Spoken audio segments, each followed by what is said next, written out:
বন্ধুরা, ICC cricket champions trophy 23শে ফেব্রুয়ারি 2025 ভারত বনাম পাকিস্তানের ম্যাচ ছিল।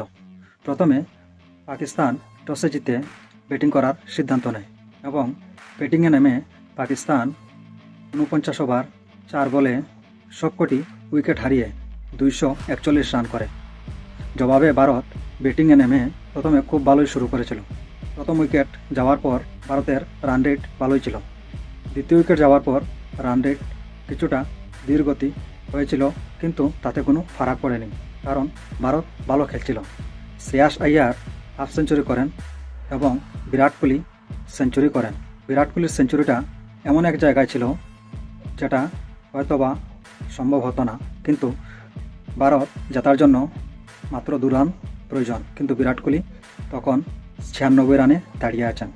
কিন্তু বিরাট কোহলি স্ট্রাইকে আছেন, তখন বিরাট কোহলি একটি 4 মেরে ওনার সেঞ্চুরিটি পূর্ণ করেন। তারপর ভারত ম্যাচটি জেতে।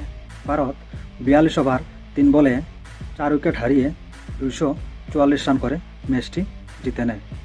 বন্ধুরা, আজকের ভারতের ম্যাচটি দেখে আমার খুবই ভালো লেগেছে, কারণ ভারত যেভাবে এফোর্ট নিয়ে খেলেছে, সাধারণত পাকিস্তানের বিরুদ্ধে ভারত সবসময়ই খুব এফোর্ট নিয়ে খেলে এবং ভারত পাকিস্তানের বিরুদ্ধে যে কোনো টুর্নামেন্টে ম্যাচ সবসময়ই জিতে এবং জিতে আসছে।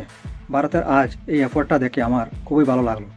ভারত এই চ্যাম্পিয়ন্স ট্রফিতে সবকটি ম্যাচে যদি এইভাবে খুব এফোর্ট নিয়ে খেলে, তাহলে ভারতকে চ্যাম্পিয়ন্স ট্রফি জিততে কেউই রুখতে পারবে না। বন্ধুরা, আপনারা কি বলেন? ভারতের আজকের ম্যাচটি কেমন ছিল, আপনাদের কেমন লাগলো অবশ্যই কমেন্টের মাধ্যমে জানাবেন, এবং আমার ভিডিওটি ভালো লাগলে একটি লাইক দিয়ে শেয়ার দিয়ে অন্যদেরকেও জানার সুযোগ করে দেবেন। ধন্যবাদ।